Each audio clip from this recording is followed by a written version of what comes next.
Salutations, everyone. I do hope everyone is still doing well, and welcome to this night-ending bonus upload. Before we jump into it, a quick couple links. As many of you know, I rely on Patreon, PayPal, channel membership, and the merch to help the channel to continue to grow and go. Links to Patreon, PayPal, and channel membership is in the description below. Merch displayed directly under the video. Also, Dogman Frightening Encounters, Volume 1 through 3, the audiobook versions. They were written and researched by Tom Lyons, narrated and produced by me, Jeff Nadolny. Those audiobooks are available on Audible, Amazon, and iTunes, links to which are also in the description as well.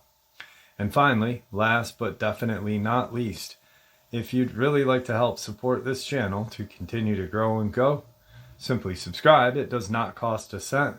Click that like button, takes half a second. If you don't want to miss out on any of the informative uploads I put out daily, click the bell icon, and folks, please leave a comment. Why? Well, because all of these things really do help this channel continue to grow and go. They definitely do matter, and they are appreciated. And with that, I have taken far too much of your time. Let's jump in to this night-ending bonus upload, shall we? All right, everybody. Tonight I have a very special guest. His name is Justin. I don't know a lot about him. He was, I'd spoken to the subscriber Kimmy, and she told me about his encounter. I actually narrated his encounter very briefly on the channel. He agreed to come on to the channel and share his encounter. Justin, how are you today? I'm doing all right. How are you? I'm great. Thank you for coming on the show. I really appreciate that. And I want to tell everybody a little bit about yourself. Yeah, sure. All right. All right. So my name is Justin. I am a member of the Seminole Nation of Oklahoma. I currently reside in New Mexico, and like the channel that you run here, I'm interested in a lot of things like that, like the cryptid things, like the Bigfoots, the shapeshifters, Thunderbirds, things like that. Usually it's mostly things like the Native American mythical things too. Right. But that's pretty much what I'm interested in.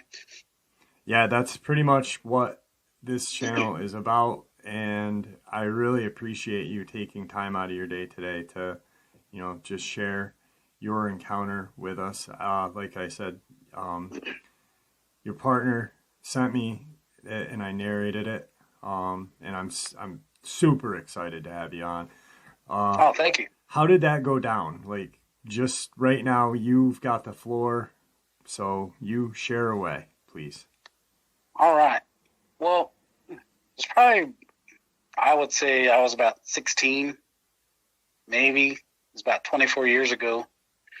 No, my brother and his family, they were living in Dulce, New Mexico.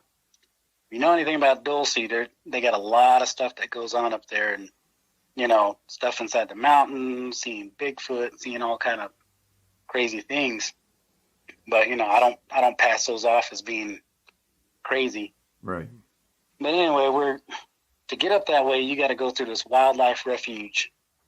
And at nighttime, during the daytime, you can drive through there, you can see everything, and it's beautiful. At nighttime, though, it's pitch black when you go out there, so you got to be careful because you got animals that cross the road, you got deer, you got elk up there. So my brother and I, we were going up there because I was going to visit him. So we were driving, and we're going through the refuge, and he said, oh, got his spotlight, and we were looking out to the left and to the right, and we could see, the elk off in the distance because you could see their eyes. Because he's like, oh, there's elk over here. He goes, that's good. They're way over there out there in the field. But we got getting closer to Dulce. Onto the left-hand side of the road, my brother slams on his brakes, and he goes, "What's that?" And I looked. I was like, "I have no idea what that is." I said, "It looks like an elk." And it was on the side of the road, like there's a ditch that goes down. So this thing was either laying on its side or, like if you're laying on a bed and you're resting yourself on your elbow is what it looked like. And I was sitting there looking at it, and I told my brother, I was like, "That doesn't look right. Like, elk don't do that." And so he took his spotlight and he put his spotlight on it. As soon as he did that, this thing stood up like on its hind legs. It stood straight up like a man.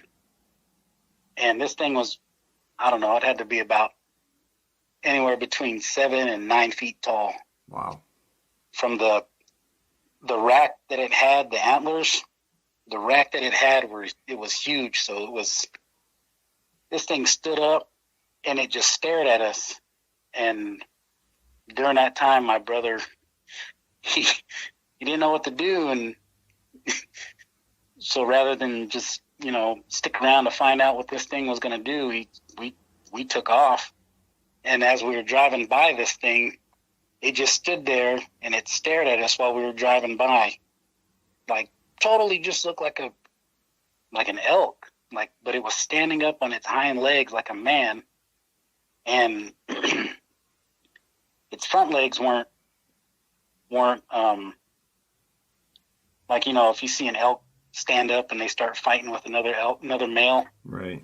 It wasn't, the legs didn't have any kind of, they weren't angled anyway. This one pretty much looked like a man. It had its legs were standing or were fixed to its sides, like it was standing there watching us, waiting for us to either get out and approach it or, Were there hooves or were there like sort of hands, or could you not tell? I couldn't really tell. Okay. But anyway, we took off and we got out of there quick. My brother was driving fast, like through that refuge. I think it's only supposed to be like 50, and we were going about 70 or 80. But anyway, we get into town, pull up, and there's a store still open, so we stopped because we had to pick some stuff up to take to his house. And go inside, and I just blurt out, "I just seen something really crazy." And the guys that were in there that were working in the store, they looked at me and they're like, "Oh, we're at." Like it was nothing to them, like they've seen stuff before. And I'm pretty sure they have, but I told them, I said, "Coming through the refuge." And without even hesitating, they said, "What it looked like?" I said, "It looked like an elk." And they said, "But it stood up like a man?" I said, "Yes." And all they told me, they said, "Oh," they said, you saw the elk man." I said, "Oh, I have no idea what that is." And they said it's something that's roaming around out there out there in that refuge, and like every now and then people will see it. And I was like, that's kind of, I don't know what to think about that. Right, yeah. So after that, did you, with some people, they say that, like, if they see an entity or creature, cryptid like that, usually a lot of people reference that to a shapeshifter, Native American shapeshifter brought on by a shaman. Right. Was there any bad luck that occurred during, after, any time of that? No, there wasn't really any for me, but I mean, I don't think it would have been bad luck for my brother and them either, because after that, they were telling me about, them, they were telling me about, at their house where they were living, they got this large table that it's really heavy, and if you have about 5 or 6 people, you can move it real easy. Right. Well, one night they said that they were all sitting in the house in the living room, and it's like a, I don't know, like a big double wide trailer because it's out there on the Hickory Apache Reservation, and so they're sitting in a trailer, and then like my brother-in-law, I guess he told them it smells really bad outside, like a skunk or something really musty. Or he thought maybe it was a bear or something like that, but because they had their dumpsters right there in the carport where that table was, so they had the table in front of those dumpsters. So the only way anything can move that is if it would just, I don't even know if, a bear maybe, but right. My brother said that, or my brother said, yeah, it smelled like a skunk. He said the whole time. He said, and you could hear something outside. It sounded like it was grunting. And he said it didn't really sound like a bear. He said it sounded like actually like somebody walking around out there, like footsteps. He said, and the next thing you know, you hear this table move like nothing, like somebody just slid a chair across the floor.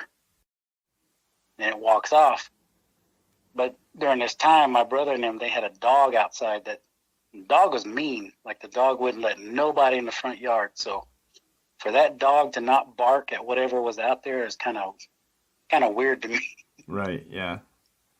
Yep. The res dogs get a little temperamental. Yeah. But yeah, and then after that, he said that they went outside to check it out after whatever left and looked around, and they said the table was slid pretty much across the carport, and then the trash cans were dumped over, like whatever was looking through it. But yeah, the next day they said one of their neighbors that lived down the street said, yeah, did you guys hear that thing last night? And they said, oh, yeah, we heard something. We don't know what it was. Probably a bear or something.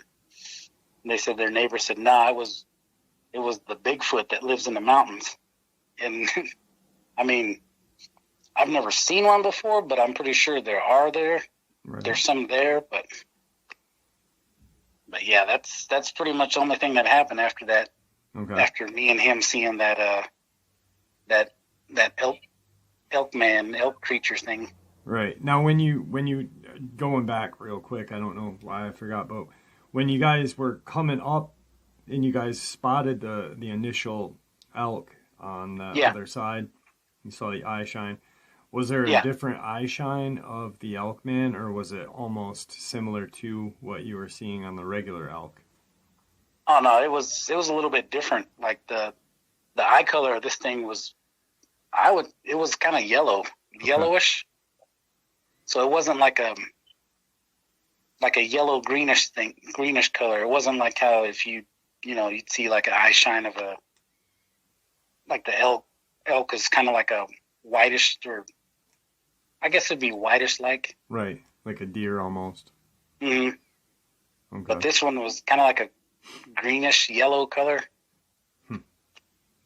But yeah, it stood up on its hind legs. It stood up just like a man. Like when it got up, it pretty much pushed itself off. Like it was like if it had hands, and it just pushed itself up and stood up. And that's what me and my brother were sitting there looking at it like, do we get out and look at it, or we just leave? So, we ended up just leaving. Right. Yeah. Obviously it was, the way you're explaining it, it sounds like this creature was, used to using its forelimbs, and then to stand on its two legs. It's obviously done this multiple times. So it's definitely not something a bunch of, being younger you want to screw with. How far of a distance away was that sighting from where your brother-in-law's home was that had the Bigfoot thing? Let's see. It was, I would say we were maybe about 5 miles away from the town. Okay. Yeah. Wow, that's really close. I mean, and New Mexico is notorious for a lot of strange things there. Anyway, it's just Right. it's like a hub of paranormal, cryptid, whatever you name it. It's there. You know, you've got the Teo Sound or whatever that's called, and Right. you know, so is that anywhere near where you guys were? No, it's not. Okay. All right. All right. Well, I really appreciate you coming on the show, and you know, taking some time out of your day and sharing that with us. I think it's better when, you know, I mean, I like to narrate the encounters, but I think it really matters when the person that it happened to, that way Yeah. more people hear it and they're like, hey, this guy shared his encounter. You know, maybe it's a time that we share ours, and that way maybe the more people come out, maybe then the truth will come out a little bit, hopefully. Yeah. Yeah, maybe. Hopefully. Yeah. So, Because there's a lot of things out there that, I mean, growing up, my grandma, she would always tell us about. She said, "There's things out there. There's things out there that, if you're supposed to see them, you'll see them." But then she also would tell us that if these things are coming out and you're seeing them, that means that there's something wrong. yeah. Like, oh, okay. So Your grandma sounded like a wise woman. Now, you grew up in Oklahoma, correct, or no? no, actually, I was born there, and I lived there till I was 4, and then myself and my parents moved me out to Parker, Arizona, Okay. and then I was out there until I was about 12, and then we ended up moving out to New Mexico. So Okay. I only brought that up because Oklahoma is a hotbed as well for. yes, it is. Yeah, I mean, you've got all sorts of Dogman sightings, Bigfoot sightings, unexplainable cryptid sightings. You know, I mean, it's Yeah, another hotbed.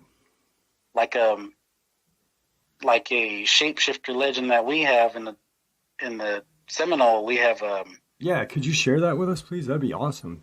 sure.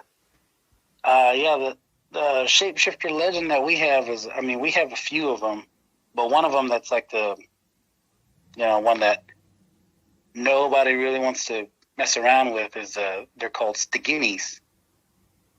And what those are, they're pretty much just giant owls, but it's like, I guess it would be kind of compared to the Seminoles would compare the Stigini to what the Navajos would call a skinwalker. Okay. So it's the Stigini is somebody that practices like the dark magic and does things like that. So how it works is what I've heard through my aunts, my uncles, even my grandmother, is that once this person becomes the Stigini, at nighttime they're cursed to fly around and feed off of people or animals or things that are out at night that aren't supposed to be out there. And what they described it as, how it does is that this person carries this bag around with them, and when it becomes nighttime and they're getting ready to turn into this giant owl, they'll take that bag and they'll throw up all of their insides, their guts, everything on the inside of their body. They'll throw that up, take that bag and leave it somewhere. And then they transform, and then they go and feed and, terrorize people. And when they go back, when the sun's coming up, they go back and remember where that they know where that bag's at that they left their stuff in, so they go back and they find it, take it back with them, and then they just like pretty much just swallow everything back so they can become normal again. But yeah, so they'll do that, and then like every now and then you'll hear about people saying like, oh yeah, we found this bag, and you open it up and there's stuff in it. They said it looks like they say like it looks like there's meat inside the bag.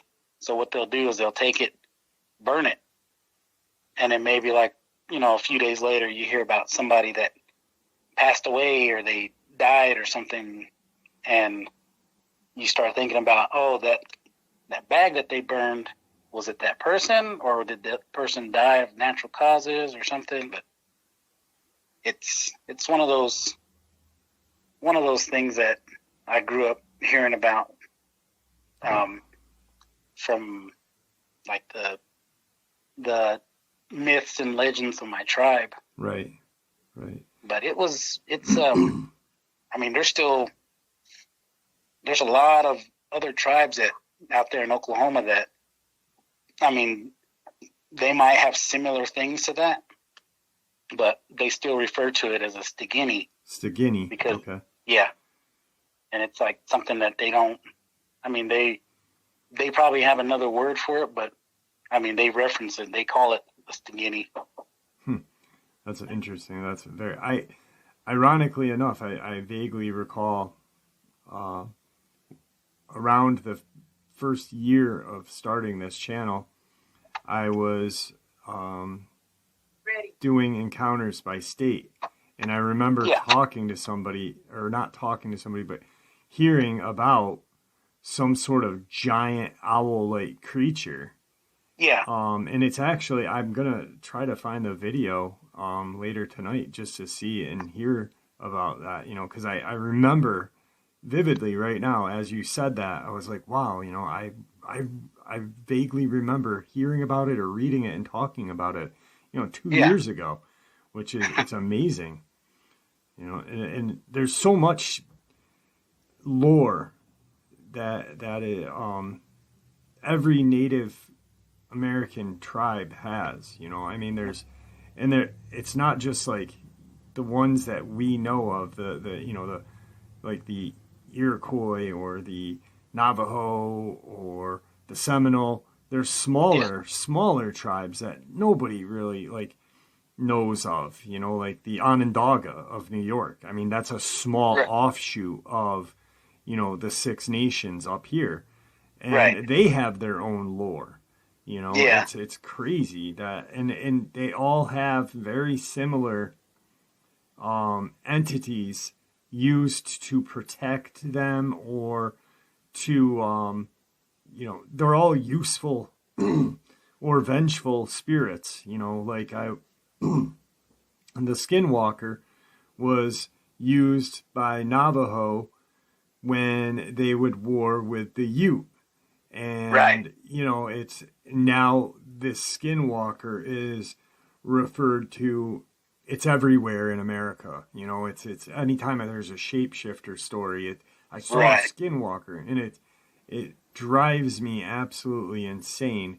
A big thing that I want to do is talk to different nations and just get a little glimpse of, like you just shared, just a little bit of their lore, their cultural history, and just to show other people, hey, there's a lot more out there that we don't know about, and these things were based off of something real to you, to me, to our, and it's crazy. So I really appreciate you sharing that with us. Thank you so much. Yeah, no problem. So, well, is there anything that you'd like to say to everybody before we end the interview? I just like to tell everybody to, if you see something, don't think it's just your eyes playing tricks on you. You probably actually saw something that's out there, and these things don't come out for these things don't just come out for no reason. So Right on. Right on. I really appreciate you sharing that. Thank you so much. yeah, no problem. Today's second part of the upload is a report from Dogman Frightening Encounters Volume 2. This is going to be a sample, so you know what you guys are going to get when you go over to Audible and check out Dogman Frightening Encounters Volume 1, 2, and yes, I just signed the contract for Volume 3, so that will be added to the list very shortly. These audiobooks are not out yet. I will let everyone know when they are available. For years, I had convinced myself that I had come face to face with a real-life werewolf. It wasn't until I started looking into the subject that I had came to learn of a species known as Dogman. My encounter happened in Featherview, Idaho in 1978. I'd recently graduated high school and had been working as an apprentice for a local carpenter. I was always interested in building stuff, and I knew from a young age that I wanted to work on constructing homes. As a way of furthering my skills on my own time and my own terms, my parents allowed me to renovate a guest home that was in the backyard of their new home they had recently moved into. I hadn't spent too much time there, but it was truly beautiful property. The thing must have been over 5 acres. On weekends, I would bring over a 6-pack of beer and get to work while getting a tan at the same time. It wasn't until the 3rd or 4th weekend that I was working on the guest house that I saw a creature that made me question reality itself. Fortunately, I was up on the roof when I first spotted it. I can't say what attracted it to the area, but when my eyes first landed on the figure, it was walking around the guest house on 2 legs. Honestly, my first reaction was that it was either one of my parents or one of the landscapers that they had come over every few weeks in the spring and summertime. My second thought was that it was someone wearing a quality werewolf mask and wanted to give me a good scare. But I quickly realized that if that were the case, it would have been one of the tallest people I had ever seen in my life. I could tell that even from my perspective on the roof, the height alone was shocking. I didn't even say anything when I saw it. I just observed, waiting for it to acknowledge me in some way. I assumed it had to be a person because nothing else made sense at the time. It wasn't even until it wandered off that dawned on me that I might have seen a rare animal. I remember wondering whether it was a Bigfoot that I had just saw only feet away from me. Growing up in Idaho, it wasn't all that uncommon to hear rumors about the alleged Bigfoot sightings. So given the height of this thing, it crossed my mind. I didn't even tell my parents about the first sighting. I was still trying to understand what it was that I had just seen. They were so happy about their new home that I didn't want to risk worrying them. Although, I don't think they would have believed me, even if I tried to tell them what I saw. They probably would have thought it was a black bear or large stray dog or whatever. And the worst case scenario would be that they questioned whether strangers were wandering onto their land. By the time the following weekend had come around, I had pretty much convinced myself that I had imagined the whole thing. I hadn't told anyone else about it, and began to doubt the reliability of my memory. Nothing out of the ordinary happened during the next weekend, but it was the weekend after that where things got even weirder. I was in the little kitchen area of the guest house installing a brand new refrigerator when I noticed movement through the nearest window. When I got closer to the window, I saw the hind legs of something that was bent over and focused on something on the ground in front of me. See, the main reason I thought it was a werewolf was that while I was looking at it through the window, I could have sworn I heard it mumbling something to itself.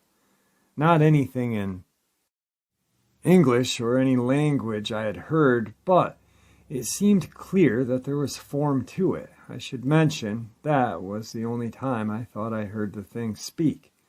so I suppose I could have mistaken it for something else. I've never seen any other reports of Dogman allegedly speaking. But given how many reports there are that involve Sasquatch, is it that far-fetched of an idea? I remember how I walked over to the door and locked it before I strolled back to the window. The creature was still present, so I banged on the wall, hoping to startle it, so it would run back to wherever it came from. Surprised, it leapt backward a few feet, and that's when it locked eyes with me. There was something so sinister about the way it looked at me. I'm convinced that I saw legitimate anger in those eyes.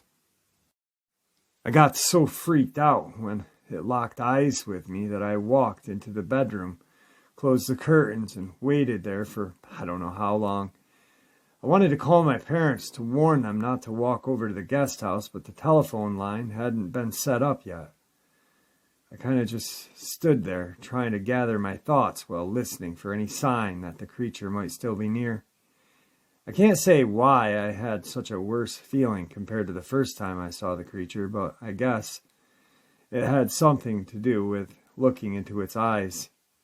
I'm not very religious or anything, but when I was looking at it, I got this horrible feeling, like I was looking into the eyes of a demon or something. This thing had no positive energy to it at all. That I can say for sure. Eventually, I was startled by the knock at the front door and the jiggling of the doorknob. Of course, I wondered whether the creature was trying to make its way inside. And it was creepy as all hell to think that it might know how to use a door handle. It wasn't long before I heard the voice of my dad. He was calling out, asking why I had locked the door, as well as if I wanted an afternoon snack.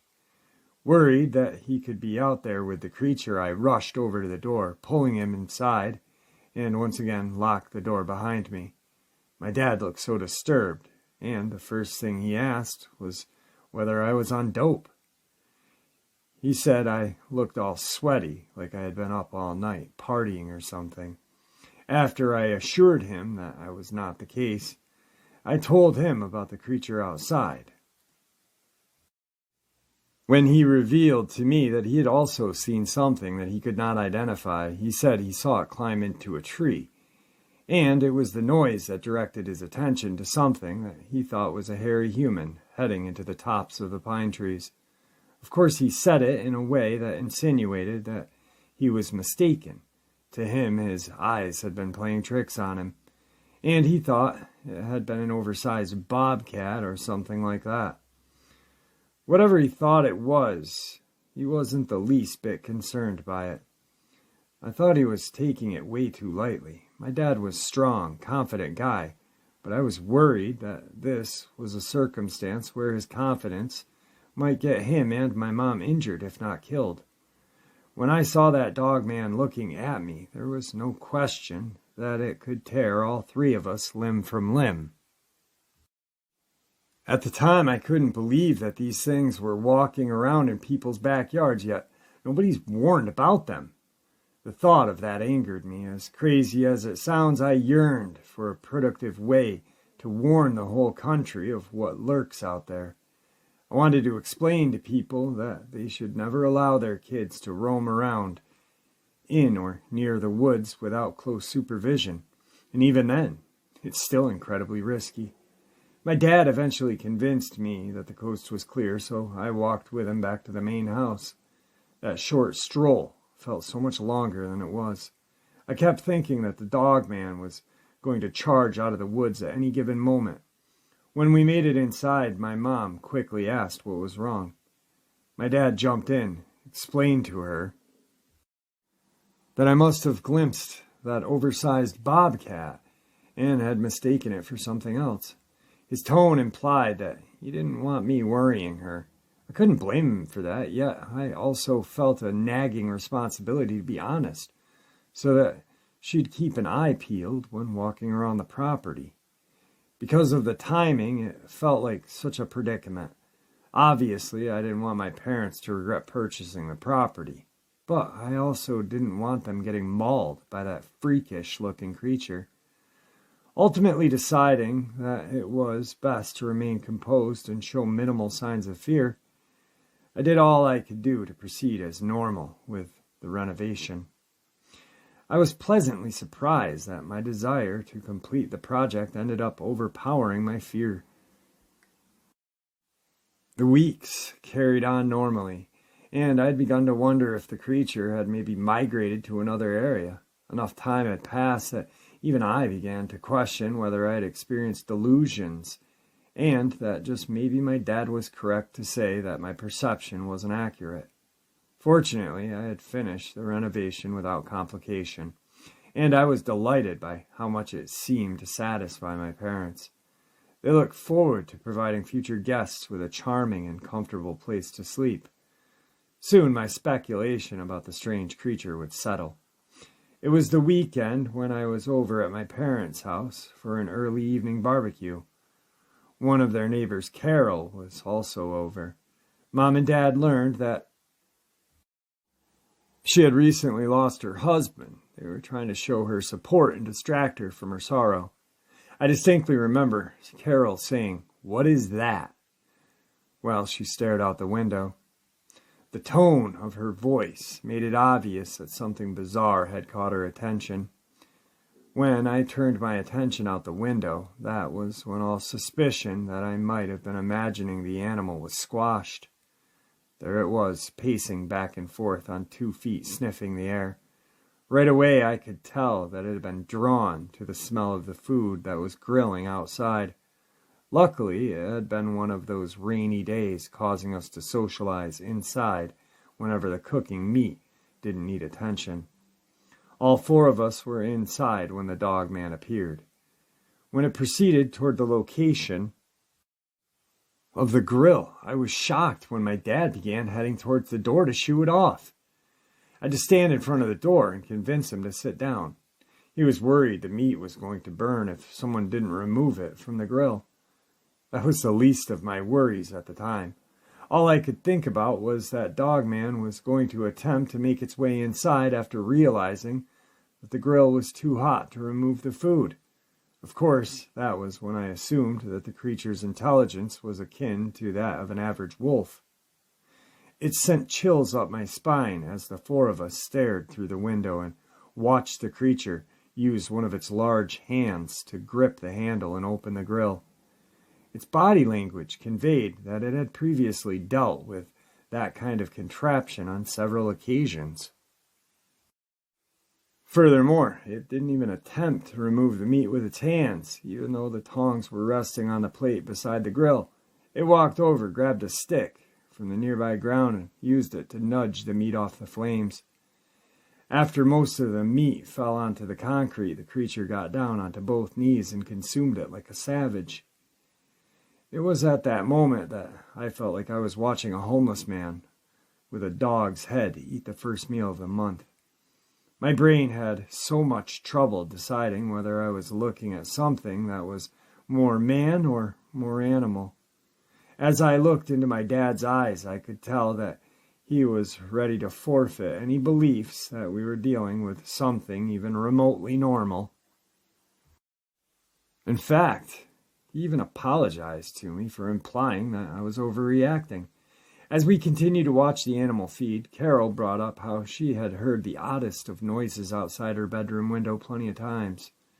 Her deceased husband, George, had grown to believe that it was some kind of extraterrestrial activity because they both agreed they could hear dialogue, but it sounded completely foreign to them. Every time George went to go peek out the window, he never had luck spotting anything. Though she never outright said it, it seemed that Carol thought this Dogman was of extraterrestrial origin, and I can't lie, I sometimes wonder if that could be the case. It's just so suspicious to me that these creatures can exist, yet they're not officially documented by science. Like, what the hell could the reason for that be? The theory that I find most believable is that creatures like Dogman and Sasquatch lead to other even more disturbing truths that the government has deemed too disruptive for society to learn. It makes you think about who or what is watching us from the shadows at all times. all while we're usually without the slightest clue. As you likely expected, the Dogman was efficient at devouring the meat, and once it was finished, it ran on all fours around the house and out of sight. That was the first time I had seen it move on all fours. Up until that point, I assumed it walked upright at all times. I guess they are similar to Sasquatch species in that they are efficient at both stances. When we eventually went outside later that evening to switch the grill off, my dad and I noticed quite a few drops of blood around the area of the grill. Normally, we would have ruled that blood to come from the meat. However, it was too well done by the time the creature slid it off the grill. Neither my parents nor I ever saw the Dogman again after that, but we did end up moving down to Arizona about a year later. Since we never saw the Dogman again, we often speculated if the blood could have been a sign that the rare animal was badly wounded. If that was the case, had it been injured in a gunfight? Or maybe a violent encounter with another one of its kind, or even a Sasquatch. I guess some things will remain forever secret. I encourage you to have someone else with you when you venture out into nature, or at the very least, carry a sturdy weapon to defend yourself. And there you have it, folks. I do hope you all enjoyed this night-ending bonus as much as I enjoyed sharing it with you. I'd like to thank you for supporting this channel. It is, after all, your support that helps this channel to continue to grow and go, and what gives us all a place and a chance to share our experiences and theories judgment-free. Everyone is simply treated with the respect that we deserve. Please stay safe, happy, healthy, and ever vigilant, keeping an eye on our children, pets, family, and friends. These creatures are real. These events have happened. Share this information with those you love and care about, and it may just help save their lives someday. Until next time, never stop asking questions, never stop searching for the truth, and God bless you all.